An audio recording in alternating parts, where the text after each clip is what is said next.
La mayoría de los matanceros que cruzan por la antigua calle Gelabert o en Milanés desconocen que en el número 4 de esa vía, a pocos pasos del Museo Palacio Junco, nació una de las figuras cumbres de la cultura cubana, patriota que siempre llevó consigo en su vida y triunfos su condición de cubano y matancero. No obstante, los muchos honores que cosechó y una breve tarja de bronce da fe que en esa casa vio la luz José White Lafitte, músico insigne y violinista excepcional, de quien José Martí dijera: White no toca, subyuga.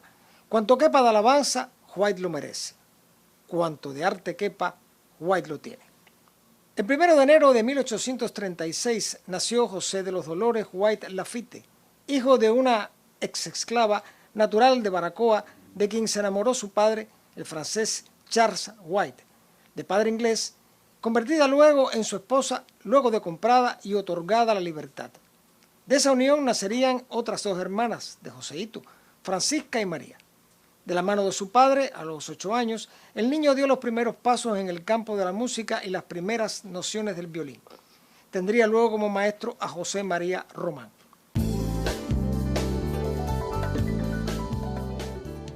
En Matanzas, White despunta como un músico notable dirigiendo orquestas populares. En un excelente libro, a propósito de su biografía, la investigadora francesa Sabine Fac de Axier apunta que el artista entendió la necesidad de no separar la música clásica de la folclórica, detalle que luego tendrá presente en sus múltiples y fecundas composiciones. En poco tiempo la orquesta de White era la mejor de Matanzas y ya dominaba las complejidades del violín antes de partir para Francia, la que será su patria de adopción, donde entre 1856 y 1858 es alumno de Delphin Allard y asombra en el Conservatorio de París por su impecable ejecución que elogia y felicita Giacomo Rossini. Conoce e intima con Camille Saint-Saëns y debe regresar a Cuba por la enfermedad y agravamiento de su padre, quien muere en sus brazos el 4 de febrero de 1859. Antes de lo que será el gran salto definitivo del artista a Europa, ya el joven músico había hecho recorridos por la isla. Para 1860 ofreció un concierto en el Teatro Tacón, en La Habana, y da sus últimos toques a su Bella Cubana, emblemática composición que dedica a la cubana Gertrudis Gómez de Avellaneda, cuando el 27 de enero de ese año es coronada en Matanzas, luego de 23 años de ausencia de Cuba. En esta fecha es cuando entabla amistad con el pianista Luis Mugo Gottschalk, con quien compartirá conciertos.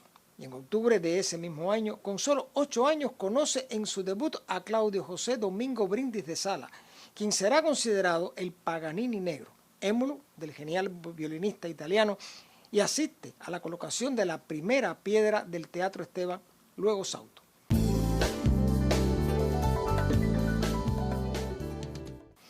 En 1861, José White regresa a París. La bella capital de los franceses está transformada. Aparece el alumbrado eléctrico en las calles, aumenta la población, hay más coches y la vida cursa mucho más aprisa. La familia que el joven lleva consigo se instala en la calle Say, número 9. Es el tiempo de interactuar con la bohemia francesa. Charles Baudelaire, Alphonse Daudet, Émile Zola, Camille Corot o Gustave Doré son, entre otros, los hombres que conducen el ambiente artístico parisino. White interpreta a Handel, Bach, Mozart, Haydn, Beethoven, con singular maestría, que en la prensa especializada los críticos elogian.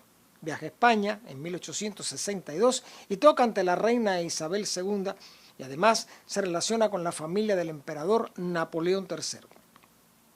En 1866, José White había contraído matrimonio con Agustina Rosalía Sofía María Adela Vivian, alumna del conservatorio. Esta será una relación penosa y disfuncional, por cuanto la joven esposa, música también y violinista, ya está marcada con el signo de una temprana enajenación, una psicosis maníaco-depresiva que se agravará en el tiempo y la llevará, si cura, a la muerte. En este mismo año, White conoce al cubano Ignacio Cervantes, por quien la esposa no oculta su preferencia y admiración, y la que será luego una gloria de Venezuela, Teresa Carreño.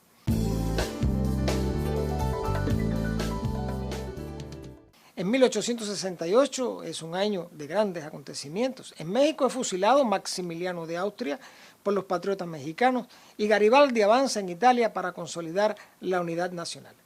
En Cuba, el 10 de octubre, en el ingenio La de Majagua, Carlos Manuel de Céspedes inicia la primera de las guerras por la independencia. En el plano personal, White recibe el nombramiento de caballero de la Real Orden de Isabel la Católica.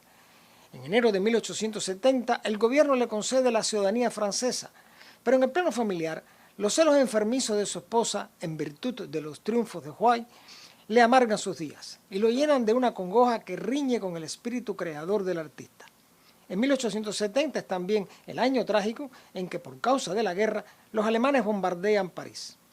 De 1871 a 1874 ocurren acontecimientos de importancia. Surge la Comuna de París y la derrocan el 25 de marzo. Eugène Peltier compone la Internacional y Sofía se agrava. White decide retornar un tiempo a Cuba y en diciembre ya interpreta en Sauto su concierto, en medio del cual desliza la partitura de la bayamesa. A raíz de un incidente en el cual el músico vuelve a tocar la bayamesa y exalta el espíritu patriótico de los cubanos que están allí presentes, el capitán general de la isla conmina a White y a Cervantes a abandonar Cuba. Y el 25 de mayo de 1875, José se embarca para México, primera etapa de un largo periplo que lo alejará de Francia por 15 largos años.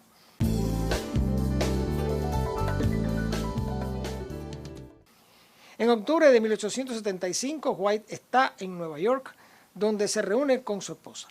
Las escenas violentas se repiten y Sofía regresa a Francia. Ya no se volverán a ver más y el artista piensa en el divorcio. Durante el largo lapso y periplo americano, son diversos los países que visita y donde interpreta los clásicos. Por ejemplo, Venezuela lo condecora con la Orden de Bolívar, Perú y luego Chile en 1878, ya está en Valparaíso y conoce de la muerte de sus hermanos, sobre todo la más pequeña, María. Y luego será Buenos Aires y Montevideo en 1879 y en noviembre de ese mismo año ya está en Brasil, un lugar donde alcanzará gran intimidad y estima con el emperador Don Pedro II, quien le honra con la Rosa de Brasil, la más alta condecoración del país, y lo colma de distinciones y honores. White se convierte en un habitual de la familia del emperador.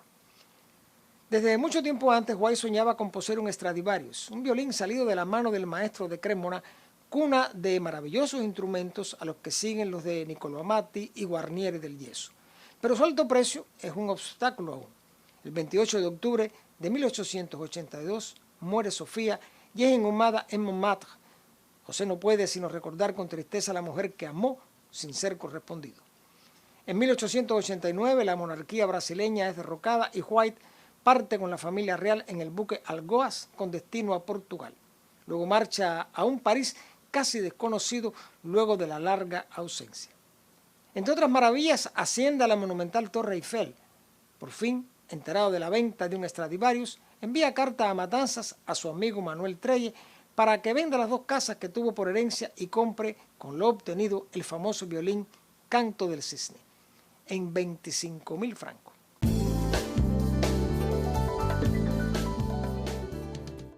La reina Victoria lo invita a Londres y en 1895 White está en Roma y de allí, para su sorpresa, el Santo Padre lo ordena comendador de la Orden de San Silvestre. Durante todos estos años, el músico matancero, que nunca renegó de su cubanía y origen, se consagra como un extraordinario ejecutante que la crítica especializada elogia por su inigualable creatividad y virtuosismo. Los hechos de Cuba lo conmueven. Mueren Dos Ríos, José Martí y el año siguiente Antonio Maceo. Piensa peligrosa la condición de una Cuba anexada a los Estados Unidos. El 17 de enero de 1897, José compra a perpetuidad un espacio en el pequeño cementerio de Bois de Boulogne, donde inhumará a su madre fallecida el 27 de ese mes y a donde traslada a Sofía y su hermana. El artista se sabe en el declive de su vida y se prepara para el viaje final, aun cuando no abandona sus conciertos. Ocurre el siniestro de la Charité, regresa Dreyfus de su injusta prisión, expone por primera vez Picasso y sabe que en Buenos Aires ha muerto tuberculoso en la mayor miseria, Brindis de Salas. Es entre 1911 y 1912 que decide vender su Stradivarius.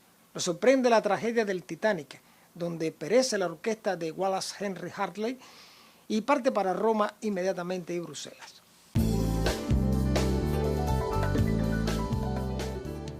En 1916, ya sabedor de su ancianidad, en la plenitud de sus facultades, José Huay hizo su testamento. A Matanzas legó el busto ejecutado por Bernardelli, que se expone hoy en la sala que lleva su nombre, y un retrato al óleo de Hernández Giró. En 1914 estalla la guerra, aviones alemanes bombardean París y en Rusia estalla la Revolución de Octubre. Es una época convulsa en un mundo que se transforma y en el que incluso el mismo arte se habrá de subordinar a los cambios que definen los nuevos tiempos. El 12 de marzo de 1918, a las 2:30, pasado meridiano, fallece en su domicilio de París José Huay.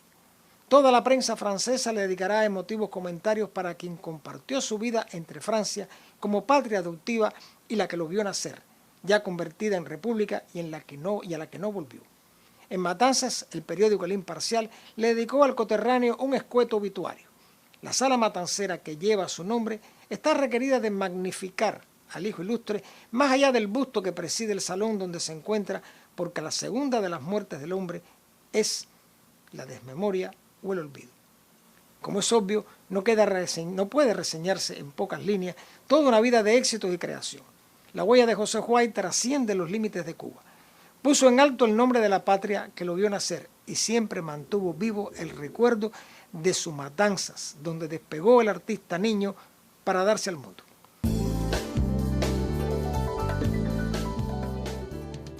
Los invito y los convoco para un nuevo encuentro con la historia y el recuerdo, porque la memoria es la dueña del tiempo.